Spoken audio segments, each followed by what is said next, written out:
Guarantee দিয়ে বলতে পারি দুপুরে গরম ভাতের সাথে যদি পটলের এই রেসিপিটা থাকে তাহলে কিন্তু আর কোনো কিছুর প্রয়োজন হবে না। বাচ্চা থেকে বড় সবাই কিন্তু চেটেপুটে খাবে। তো নমস্কার বন্ধুরা, মনীষা রান্নাঘরে সবাইকে স্বাগত। প্রতিদিনের মতো চলে এলাম আবারও একটা রেসিপি নিয়ে, আশা করি আপনাদের ভীষণ ভালো লাগবে। তো পটলের রেসিপির জন্য এখানে নিয়েছি আমি পটল, আর এখানে আমি 7 পিস পটল নিয়েছি। পটলগুলোকে কিন্তু আগের থেকে বেশ ভালোভাবেই ধুয়ে নিয়েছিলাম। এরপরে পটলের উপরে যে পাতলা একটা আস্তরণ থাকে সেটা আমি ছুরি দিয়ে এইভাবে চেঁচে পরিষ্কার করে নিচ্ছি। পটলের তো অনেক রকমের রেসিপি খেয়েছেন, তবে আজকের রেসিপিটা দেখার পরে আপনাদের মনে হবে এটাই যেন পটলের সেরা রেসিপি। আর আজকে আমি বানাচ্ছি বাদাম পটল। এটা খেতে ভীষণ ভালো লাগে। বন্ধুরা দেখুন, এখন পটলটা বেশ ভালোভাবে চেঁচে নিয়ে পটলের দু সাইডটা কেটে নিয়েছি। এখন পটলগুলোকে কেটে নেব। দেখুন পটলটাকে এইভাবে করে কেটে নিচ্ছি। যে কোনো শেপে আপনারা পটল কেটে নিতে পারেন, তবে এইভাবে আমি কেটে নিচ্ছি। আর একটু ভাজাও খুব সুন্দরভাবে ভেতর থেকে হয়ে যায়। দেখুন এখন আমি বাকি পটলগুলো একই রকমভাবে এইভাবে উপরের স্কিনটা চেঁচে পরিষ্কার করে দিয়ে কেটে নেব। আর পটলের দানাগুলো একটু এখানে শক্ত হয়ে গেছে। তো পটলের এই রেসিপিটা বন্ধুরা দুপুরে ডাল ভাতের সাথে যেমন ভালো লাগবে সেই রকম রুটি পরোটার সাথেও খেতে পারেন। আর আজকে পটলের রেসিপির জন্য আমি কিন্তু এখানে কোনো রকমের আলুর ব্যবহার করছি না, শুধুমাত্র পটল দিয়ে কিন্তু আমি পটলের এই রেসিপিটা বানাবো। সমস্ত পটল আমি কেটে নিয়েছি, আর হ্যাঁ, কাটার পরে কিন্তু আমি ধোবো না, তার জন্য আগের থেকে আমি ধুয়ে নিয়েছিলাম। আর এখন আমি এই পটলগুলো একটা প্লেটের মধ্যেই তুলে নিচ্ছি। পটলের তো অনেক রকমের রেসিপি খেয়েছেন, একবার হলেও এটা ট্রাই করার অনুরোধ রইল। এবার দেখুন রান্নার জন্য গ্যাসে কড়াই বসিয়ে দিয়েছি, আর এখানে আমি 2 মুঠোর মতো চীনাবাদাম দিয়ে দিলাম। কড়াইয়ের মধ্যে চীনাবাদামটা দিয়ে বেশ ভালোভাবে নাড়াচাড়া করে বাদামটাকে ভেজে নেব। আর বাদাম পটলের জন্য এখানে আমি চীনাবাদামের ব্যবহার করছি। দেখুন বন্ধুরা, এখন বেশ ভালোভাবেই নাড়াচাড়া করে মিডিয়াম ফ্লেমে রেখে বাদামগুলো একটু ভাজা ভাজা করে নিয়েছি। আর দেখুন বাদামগুলো কিন্তু ফেটে গেছে, তার মানে এখানে কিন্তু বাদামগুলো ভাজা হয়ে গেছে। যখনই দেখবেন বাদামের মুখগুলো ফেটে গেছে ঠিক তখনই কিন্তু এটা নামিয়ে নিতে হবে। আর এটা নামিয়ে আমি ঠান্ডা করে নেব। এবারে বাদামটা আমি নামিয়ে নেওয়ার পরে কড়াইয়ের মধ্যে দিয়ে দিলাম কিছুটা পরিমাণে সাদা তেল। আর আজকে কিন্তু আমি সর্ষের তেলেই রান্না করছি না। তো এখন তেলটাকে বেশ ভালোভাবে গরম করে নেব। যে কোনো তেল দিয়ে আপনারা রান্না করতে পারেন। এবার দেখুন তেলটা গরম করে নেওয়ার পরে এখানে আমি পটলগুলো দিয়ে দিচ্ছি।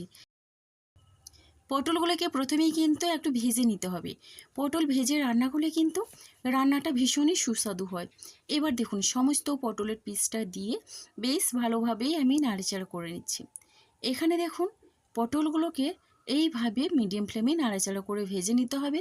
গ্যাসের ফ্লেমটা কিন্তু কোনো রকমে আমি হাইতে রাখবো না। এবারে এখানে দিয়ে দিচ্ছি অল্প পরিমাণে লবণ, আর লবণটা দিয়েও বেশ ভালোভাবে মিশিয়ে নিচ্ছি। প্রথমে লবণটা দিয়ে যদি ভেজে নেওয়া যায় তাহলে কিন্তু পটলের মধ্যে বেশ ভালোভাবে লবণটা ঢুকবে, আর খেতেও কিন্তু ভীষণই ভালো লাগবে। দেখুন এইভাবে কিছু সময় ধরে লবণ দিয়ে নাড়াচাড়া করে নেওয়ার পরে এখানে আমি ঢাকনা দিয়ে রান্না হতে দেবো কিছু সময় ধরে। তার মানে এখানে 3-4 মিনিটের মতো রান্না হতে দেবো। 3-4 মিনিট পরে আমি ঢাকনাটা খুলে একটু নাড়াচাড়া করে নিচ্ছি। দেখুন পটলের গায়ে কিন্তু সুন্দর একটা হালকা করে ভাজা ভাজা কালার ধরেছে, তবে পটলগুলোকে আর একটু ভেজে নিলে কিন্তু ভীষণই ভালো হয়। তো দেখুন পটলগুলোকে এইভাবে ঢাকনা খোলা অবস্থায় আমি কিছু সময় ধরে ভাজার জন্য হতে দেবো। ততক্ষণে একটা মশলা করে নেব। এবার মশলার জন্য এখানে বাদামগুলোকে বেশ ভালোভাবে খোসা ছাড়িয়ে নিয়েছি। দেখুন খুব সুন্দরভাবে খোসা ছাড়ানো হয়ে গেছে। আর এখানে একটা মিক্সি জার নিয়েছি, মিক্সি জারের মধ্যে বাদামগুলো দিয়ে দিচ্ছি। এবার বাদামটা দেওয়ার পরে এখানে দিয়ে দিয়েছি সর্ষে, কালো সর্ষে 1 চামচ পরিমাণে দিলাম, আর হলুদ সর্ষেও 1 চামচ পরিমাণে দিলাম। দিয়ে দিচ্ছি এখানে পোস্ত, 1 চামচ পরিমাণে দিয়ে দিচ্ছি পোস্ত। তো বন্ধুরা এখন এই মশলাটা করে নেওয়ার জন্যে শুকনো অবস্থায় এখানে একটু ঘুরিয়ে নেব। এখানে দেখুন মশলাটা কিন্তু অনেকটা মিহি হয়ে গেছে, তবে এখানে কিন্তু আর একটু জল দিয়ে এটা বেটে নেব, তাহলে কিন্তু মশলাটা একেবারে মিহি করে বাটা হয়ে যাবে। এবার এখানে দিয়ে দিচ্ছি 2টো কাঁচা লঙ্কা, আর এখানে দিয়ে দিচ্ছি খুবই সামান্য পরিমাণে মানে 1 ইঞ্চির মতো আদা। এখন আমি অল্প জল দিয়ে বেটে নিচ্ছি। আর এই রান্নাতে কিন্তু বেশি মশলার প্রয়োজন হয় না। দেখুন বন্ধুরা এখানে কিন্তু মোটামুটি মশলাটা আমার রেডি হয়ে গেল। আর এখন আমি এটা সাইড করে রেখে দিচ্ছি। এবারে আমি দেখুন পটলটা যে ভাজার জন্য রেখেছিলাম তো একটু নাড়াচাড়া করে নিচ্ছি। পটলগুলো কিন্তু এখানে খুব সুন্দরভাবেই ভাজা ভাজা হয়ে গেছে, আর একটু লালচে করে ভেজে নিয়েছি। এই রেসিপির জন্য কিন্তু পটলটাকে এইভাবেই ভেজে নিতে হবে। পটল ভাজা হয়ে গেছে দেখি বুঝতে পারছেন। এখন আমি এই ভাজা পটলগুলো তুলে নিচ্ছি। পটলের এই রেসিপিটা বন্ধুরা ভীষণই খেতে ভালো লাগে, একবার খাওয়ার পরেই কিন্তু মুখের স্বাদ লেগে থাকবে। এবারে দেখুন পটলগুলো তুলে নেওয়ার পরে কড়াইয়ের মধ্যে দিয়ে দিচ্ছি আরও কিছুটা পরিমাণে তেল। এবার এখানে তেলটা দেওয়ার পরে ফোড়নে দিয়ে দিচ্ছি একটা শুকনো লঙ্কা, আর এখানে দিয়ে দিচ্ছি কালো জিরে। বন্ধুরা কালো জিরেটা দিয়ে একটু আমি নাড়াচাড়া করে নিচ্ছি। এখানে ফোড়নে আপনারা চাইলে গোটা জিরে বা 5 ফোড়নও দিতে পারেন, তবে কালো জিরে দিলে একটু বেশি ভালো লাগে। এখন দেখুন বেটে রাখা মশলাটা দিয়ে দিলাম। এবার মশলাটা দিয়ে বেশ ভালোভাবে আমি মিশিয়ে নেব। মশলাটা দেওয়ার আগে কিন্তু অল্প জল দিয়ে আমি একটু মিশিয়ে নিয়েছিলাম। এবার মশলাটা দিয়ে একটু মিশিয়ে নিচ্ছি, আর গ্যাসের ফ্লেমটা কিন্তু এখন আমি মিডিয়ামে রেখেছি। মিডিয়াম ফ্লেমে রেখে মশলাটাকে কিন্তু একটু কষিয়ে নিতে হবে। আর হ্যাঁ, মশলাটা কিন্তু বেশি সময় ধরে কষানোর দরকার নেই। দেখুন এইভাবে কিছু সময় ধরে মিশিয়ে নেওয়ার পরে এখন আমি এখানে দিয়ে দিচ্ছি হলুদের গুঁড়ো। তো কালারের জন্য 1/2 চামচ পরিমাণে হলুদের গুঁড়ো দিলাম, আর এখানে দিয়ে দিচ্ছি একটু ঝাল লঙ্কার গুঁড়ো। তো বন্ধুরা এই রেসিপিটা একটু ঝাল ঝাল হলে ভীষণই ভালো লাগে খেতে, তবে আপনারা যদি বেশি ঝাল পছন্দ না করেন তাহলে এই ঝাল লঙ্কার গুঁড়োটা নাও দিতে পারেন। খুব সুন্দরভাবে এখানে আমি মিশিয়ে নিচ্ছি।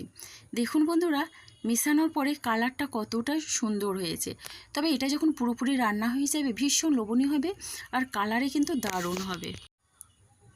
দেখুন খুব সুন্দরভাবে এখানে মশলাটা একটু ভাজা ভাজা হয়ে গেছে। এবারে এখানে আমি দিয়ে দিচ্ছি জল। তো মিক্সি জারটা ধুয়ে মশলা ধোয়া জলটা দিয়ে দিলাম, আর জলটা দিয়েও বেশ ভালোভাবে মিশিয়ে নেব। পটলের তো অনেক রকমের রেসিপি খেয়েছেন, তবে এটা একবার হলেও ট্রাই করে দেখতে পারেন। আশা করি আপনাদের ভীষণ ভালো লাগবে। দেখুন এখানে জলটা দিয়ে বেশ কিছু সময় ধরে নাড়াচাড়া করে মিশিয়ে নিলাম। এবারে এটা একটু টেস্ট করার জন্য, মানে স্বাদটা একটু ব্যালেন্স করার জন্য দিয়ে দিচ্ছি খুবই অল্প পরিমাণে চিনি, আর চিনিটা দিয়েও বেশ ভালোভাবে মিশিয়ে নিচ্ছি। এবার আমি গ্যাসের ফ্লেমটা এখানে একেবারে লোতে করে রেখে দেব। তো দেখুন কিছু সময় ধরে চিনি দিয়ে মেশানোর পরে ঢাকনা দিয়ে একেবারে লো ফ্লেমে মশলাটা হতে দেবো। তো 3 থেকে 4 মিনিটের মতো লো ফ্লেমে মশলাটা হতে দিয়েছিলাম। মশলা থেকে কিন্তু খুব সুন্দরভাবে তেল ছেড়েছে, আর কালারটাও দেখে বুঝতেও পারছেন খুব সুন্দর একটা কালার এসছে। এবার দেখুন গ্যাসের ফ্লেমটা তো লোতে রেখেছি, আর অনবরত এইভাবে নাড়াচাড়া করে নিলাম। খেয়াল রাখতে হবে কোনো রকমের যেন মশলাটা পুড়ে না যায়। এবার রান্নার জন্য আমি এখানে পুরোপুরি দিয়ে দিচ্ছি জল। এখানে আমি 1 কাপের মতো জল দিলাম, আর জলটা দিয়ে বেশ ভালোভাবে মিশিয়ে নিচ্ছি। এই রান্নার জন্য কিন্তু বেশি জলের প্রয়োজন হয় না। এবারে এখানে আমি দিয়ে দিচ্ছি স্বাদ অনুসারে লবণ। লবণটা একটু দেখে বুঝে দিতে হবে, যেহেতু পটল ভাজার সময় আমি লবণ দিয়েছিলাম। এবার আমি লবণটা দিয়ে বেশ ভালোভাবে মিশিয়ে নিচ্ছি। এখন আমি এখানে ভেজে রাখা পটলটা দিয়ে দিলাম, আর পটলটা দিয়েও বেশ ভালোভাবে মিশিয়ে নিতে হবে। আমি কিন্তু পটলের পরিমাণটা দেখিয়ে দিলাম। তো আমি কিন্তু এখানে 7 পিস পটল নিয়েছিলাম আমার ফ্যামিলি মেম্বার অনুযায়ী। আপনারা চাইলে আপনাদের প্রয়োজন মতো পটলটা নিয়ে নিতে পারেন। এবার দেখুন পটলটা দিয়ে বেশ ভালোভাবে মিশিয়ে নেওয়ার পরে ঢাকনা দিয়ে এখানে 5 মিনিটের মতো প্রথমে আমি রান্না হতে দেব। 5 মিনিট পরে দেখুন আমি এখানে বেশ ভালোভাবে নাড়াচাড়া করে নেব, আর আমি কিন্তু লো ফ্লেমে রান্না হতে দিয়েছিলাম। এখন একটু নাড়াচাড়া করে নিচ্ছি, আর কতটা লোভনীয় হয়েছে দেখেই বুঝতে পারছেন। দেখেই কিন্তু জিভে জল চলে আসছে। পটলের কিন্তু অনেক রকমের লোভনীয় রেসিপি আমার চ্যানেলে দেওয়া আছে, চাইলে আপনারা দেখে নিতে পারেন। আশা করি আপনাদের কিন্তু ভীষণই ভালো লাগবে।